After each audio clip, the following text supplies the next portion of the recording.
Koppel, host of the Time for Coffee podcast, where you get firsthand career advice into the jobs and industries that interest you the most.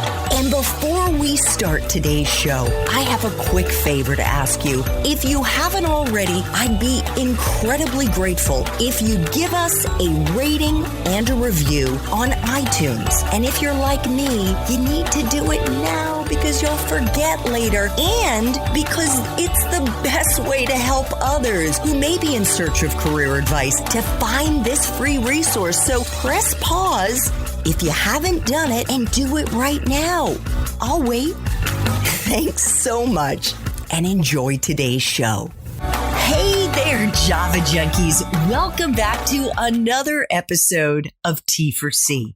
If you're interested in breaking into the world of tech startups and you're also interested in music, then this is the episode for you because my next guest is a classically trained musician and composer who wrote hit songs for Phil Collins and Peter Gabriel and went on to become a serial entrepreneur, founding a number of successful startup businesses inside of and outside the music industry.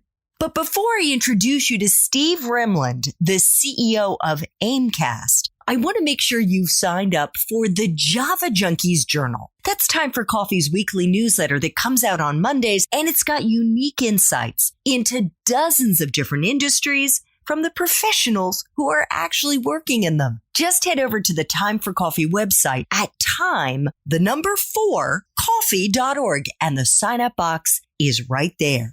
Now, my Java lovers, please grab your mug and take a chug of your favorite caffeinated brew, because it's time for another caffeinated career conversation. And my guest is Steve Rimland, the Chief Executive Officer of AIMeCAST, a platform where colleagues can publish audio and visual podcasts that spark conversations, share knowledge, and generate insights. Prior to founding AIMeCAST in July 2019, Steve was the founder and CEO of Medic Digital, a platform he built for Fortune 500 corporations within the pharmaceutical world, and that was to help them engage and connect with their colleagues. Steve's first venture in creating social networks started in early 2009 with Locker Blogger, which allowed athletes to connect with their fans. And Steve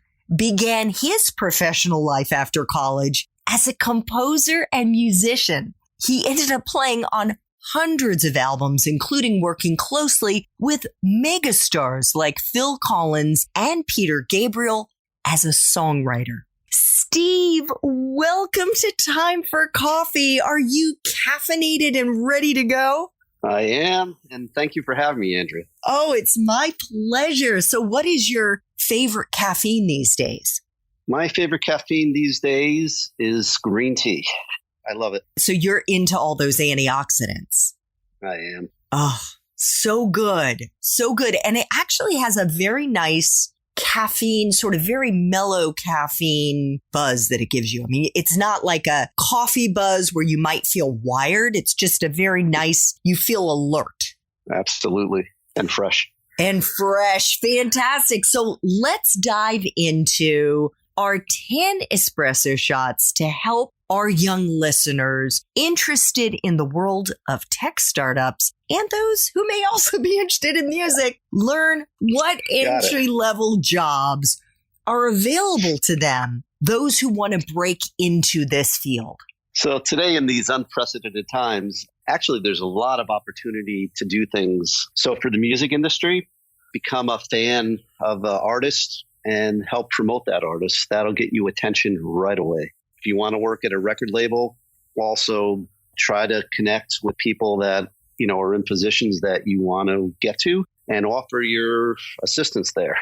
As for tech startups, it depends where you want to be, but anything with data science, anything with cybersecurity, anything of just about being helpful in certain respects, whether it's marketing them for social media and things like that, it's a great way to break into those industries. And when you said they should reach out to people in the music industry, who they may admire. What kind of services do you think college students can offer? So managers are always looking for help, and any manager of an artist would welcome to have extra people on the team to help promote that particular artist. So on like the social media front kind of thing? Social media front, helping an artist manage some of the sponsors that might be affiliated with that artist. Lots of different things. There's a big need today in the music industry because music today isn't like it used to be, right? So you have basically iTunes Music and Spotify. Mm-hmm. So it's all about the social media, getting people onto streams and things like that. There's lots of opportunities to do that. They call them street teams around, certain artists to help really promote that artist, drive listening, drive views. And to get their foot in the door to a tech startup, a place like AIMeCAST or one of the other companies that you've started, you mentioned different job functions. What are the job titles they should be looking out for those entry-level positions? Intern. A lot of them, start interning. So interning in the different facets of the particular function that you might be interested in. So if you're interested, let's say, in programming, intern for a programmer. If you're interested in marketing, intern from the marketing side of things. So a great way to get your foot in the door is to intern. Excellent. What about a useful, hard, and soft skill, Steve, that you've looked for over the years in the young people that you've hired? So I think the biggest thing that I look for, and I can't speak to everybody else, is the passion in that person, is the drive, is the energy. And I particularly want people with great energy. That's really my number one thing that I look for. So positive, upbeat, can-do attitude. You said it best. Yes, exactly. And what about hard skills? What about the technical skills? You know what? The interesting thing is, you could teach someone technical skills, but what you can't teach someone is that upbeatness, that energy, that drive. And as far as I'm concerned, college prepares you somewhat, or high school prepares you somewhat, but it's really getting in there and learning from, the best in that field. So technical, you could teach anyone technical, but really what matters is that upbeatness, that drive, that passion, that never give up attitude. Love it. Love it. Love it. And I actually just posted on that very topic yesterday, Steve, about the fact that one of the most important qualities, skills that a young person today needs to cultivate, that employers look for, is that can-do, positive attitude. Yeah. And there's no time clock. Like, the job doesn't end at 5 o'clock today, especially with Zoom today, right? People are having a problem. When did work start and when does work end? It could go till 10 o'clock at night. So, you need someone there. You need someone that's always there, that's ready and able to help. Absolutely. What about someone's major? Is it a deciding factor to get into the tech startup world if they haven't studied tech, if they haven't studied coding, engineering? You mentioned data science. And I should say as a major, if they haven't majored in it, is it a deal breaker? For me, no. Like I said, things could be taught, but what you can't teach someone is drive, passion, grit, and energy. Anything else could be taught. I mean, I don't necessarily believe that, for most of the world knows when they're in college what they want to do. So you have people majoring in philosophy that become great programmers. You have all different kinds of majors because people have to pick one when they went to college. I guess eventually some colleges you have to pick one after a couple of years. But it's really the person. It's really their drive and their passion for something that will drive their whole careers. 100%. In fact, anecdotally, over the hundreds of people I've interviewed, 90% of us, Steve, and I don't know if you fall into this category, I'll find out in a few minutes, but 90% had no clue what they wanted to do when they graduated. And that's fine. because you figure it out as you go along.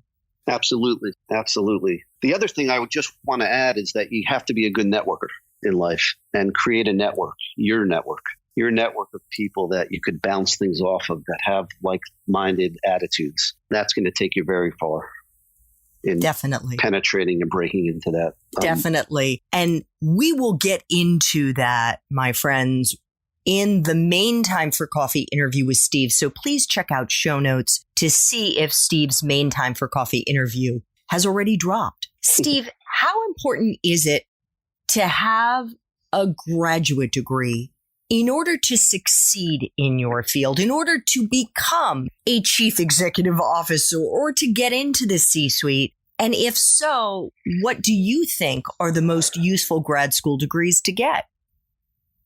Great question.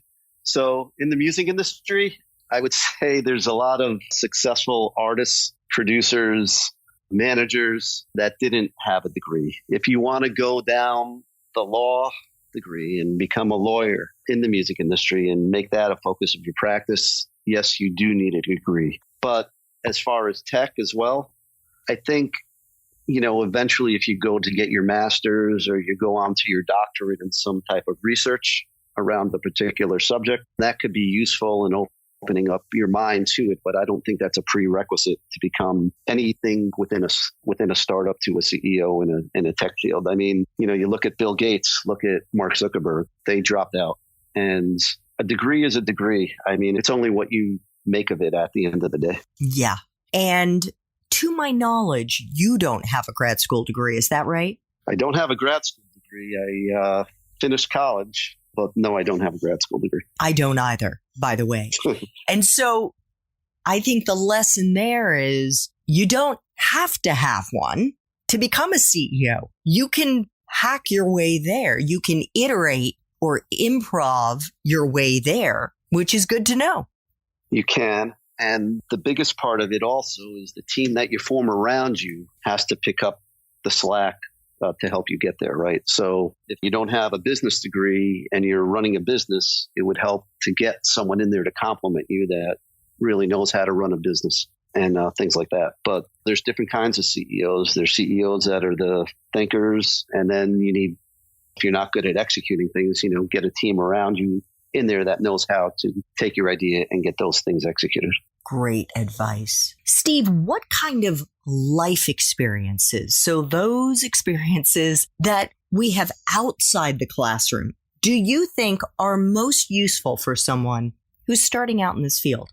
The biggest part, I believe, is in how you deal with people, how you deal with certain challenges that come up, not necessarily talking about health issues or things like that, but how you deal with people, how you relate to people, how you solve problems. I think those are some of the biggest assets that someone will look for. People want people that are team players, that are team workers, that if someone's having a bad day or are nasty, that you don't fall into that trap and fire back, right? So I think it's how do you deal with people? How do you deal with things that are happening outside? That matters a lot. And do you think that somebody, for example, somebody who's interested in music and maybe that person plays that instrument or composes on their own, that you would recommend maybe that they join a trio or that they get involved in playing with people to kind of build that muscle? Absolutely. Interesting enough, I mean, there's lots of places to play. Today, it's all about, I said, that group that team that you form around you or that network that you create. And that's where you could find, a lot of camaraderie. So if you're a jazz player, yes, find other jazz musicians to play with. Hopefully you could find people that are a couple levels up than you so that you'll get better. You also could find people that are not at your level and help make them better, because in teaching, there's a big aspect to learning as well. So absolutely. Wonderful. Steve, what is the best part for you of being in the tech startup world? Best part for me, whether it was music whether it was the tech startup world, was the ability to connect with people and try to help make people's lives better. When you find that magic of doing that and inspiring others, that's what brings the greatest satisfaction.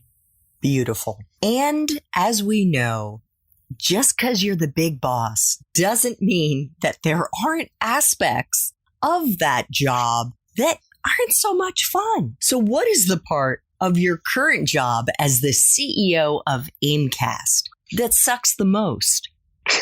Managing people. For me, it's managing people. That's part of what I don't, love to do. I don't love to sit down and have, hour-long conversations on how they can improve. I like more the creative stimulation of ideas and how to drive the business further with partnerships and things where we should be heading with products, partnerships, and things like that. But the managing of the day-to-day people, this one showed up late, this one didn't come, this one should have been on that call, didn't do that, this one didn't, turn in the things on time. That's not for me. Yeah. That is not for me. Can't say it's my favorite part of being a manager either, but it's part of the job. 3 final espresso shots. What is the best career advice you've ever gotten, Steve? That's a great question. The best career advice I ever got, which I learned at a very young age, was that your ideas are your currency today. So people like people with ideas. People like, whether it's a good idea or a bad idea, people love to hear ideas, how to improve and how they can make something better. And if you could bring that to the table, you'll succeed wherever you go. Love it. So what movies, if any, or Netflix, Amazon, Hulu shows or books do you think accurately depict your profession? And if you prefer, you can pick the tech startup world or you can pick the world of music. So that's a great question. One book in particular, I think it's a must read. It's Viktor Frankl's Man's Search for Meaning. I think that is going to teach you everything you need to know about life, all in that one book. The first section, kind of like the history, but in the second section, he really gets into it. And it's all about, the choices and our ability to have free will as we are. And I believe that we are all spiritual beings living in a physical body. It's that choice that we make that guides our path. And it's a must read for anybody. It's a beautiful book. And for those who may not be familiar with Viktor Frankl, he was a psychologist who was a Jew and was in a concentration camp in Nazi Germany. Actually, he wasn't in Germany, but which country was he in the concentration camp? I mean, he was in a couple. I believe he was in a couple concentration camps. Was it Dachau or one of these? I think Bergen-Belsen. Bergen-Belsen, okay. I believe. I'm not exactly sure. The concentration camps. Yes. Horrible places, wherever they was. Absolutely. But the interesting thing about the book is that he found, and what kept him alive was finding the positiveness of it. Yes. And, we all need that. Gosh. All need that. I think that is such a fabulous book at any time to be reading. But I would say, especially during these times, we're doing this interview at the end of November 2020. And of course, the coronavirus is raging here in the United States. There are so many people who have lost their jobs, so many people who've had job offers or job prospects fall through because of the coronavirus. And what Dr. Frankl talks about is exactly as Steve said, how he was able to find the good, even as he was starving to death and going through some of the most extraordinarily difficult challenges that you could imagine anybody going through in their life. You know what? I read that book once a month. And in that book, there's so many, just great gems of life that just fly off the page. It's just incredible. I'll give you one quick example. I don't know if we have time for it. Of course you do. So there's an interesting part in the book where Frankl talks about Freud. And one of Freud's theories was that everything revolves around food, and that if you take away food from people, it'll force people to come together and figure out how we feed each other. And what he says in the book, Dr. Frankl says in the book, is that Freud never had, the luxury of being in a concentration camp. He actually was just speaking with his patients, on a comfortable couch in heat in the winter and fans in the summer. So he said that it is absolutely not true that the lack of food will cause compassion and empathy with humanity. Yeah, because when you're starving, that introduces a whole new element. And when everyone is starving. Yeah, and I just actually picked that up a couple of weeks ago when I was reading the book, and I never saw that before. But it gives you perspective. It'll change your life. It gives you perspective completely. And he wrote that book in 15 days, which is the other miracle. Hadn't he written a lot of it on little pieces of paper? That's how he kind of kept his spirit alive, really, was this intellectual world that he lived in. Yeah, it was a challenge for him. He had the chance to escape right before, the Holocaust happened. He had elderly parents, and a brick actually fell off of his synagogue that I guess his parents took the brick into their home, something that a synagogue that got destroyed. And just as about he was supposed to pack to come to the U.S., he looked at the brick and he asked his dad, "What's this Hebrew on this brick?" He said, "Oh, it says honor your father and your mother." And with that, he stopped his travels and decided to stay back with his parents in the midst of the impending Holocaust. What a fabulous recommendation. Thank you so much for that. Last espresso shot. What would Java junkies be surprised to learn about your profession, Steve, about this industry? Which one? Well, how about whichever one you choose, the tech startup world, the fact that you iterated your way to this tech startup world from music, maybe it's the way you approach music, whatever you like. So I'll give you the best example of really everything. And this will sum up everything up. When I was young and I was learning to compose, so I'm talking about 7, 8 years old, I was fortunate to have a great professor from Yale. And first lessons, he told me, "Steve, there's only 12 notes. It's all how you arrange them and put them together." And through life, through this tech startup, through anything I've ever done in my life, it's always combining. So it's taking something that was already done and combining it with other things to make it unique and yours. So I'll give you a quick example in music, and I'll give you a quick example in tech. Quick example in music is when I was fortunate and blessed to be able to play on some famous artists' albums. The producer would come in and he would say, "You know what? Here's what I want. Take the bass line from this song, combine it with the drum beat from this song. I like the guitar parts from this song.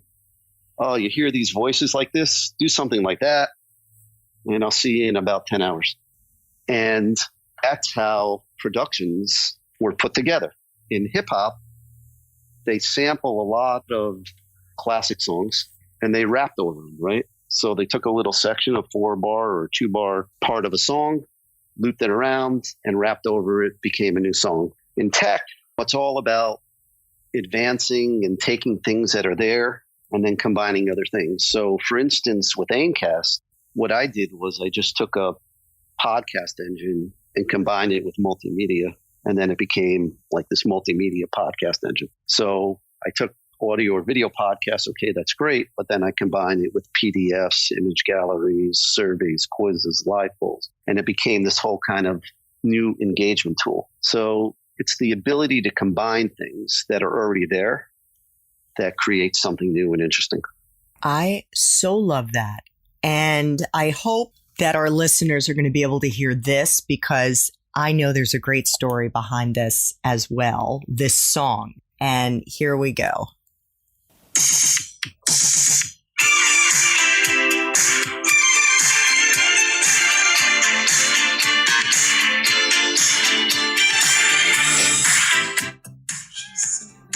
So, Steve, I'll let you take it over from here.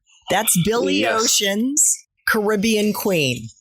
Right. So anyone that's hearing that song or listened to the last part of what I did with the espresso shots, it's all about combining things. So if you listen to Caribbean Queen and you listen to Billie Jean by Michael Jackson, which was out before Caribbean Queen, it's exactly Keith Diamond comes in the studio, says, I love the bass line from Billie Jean.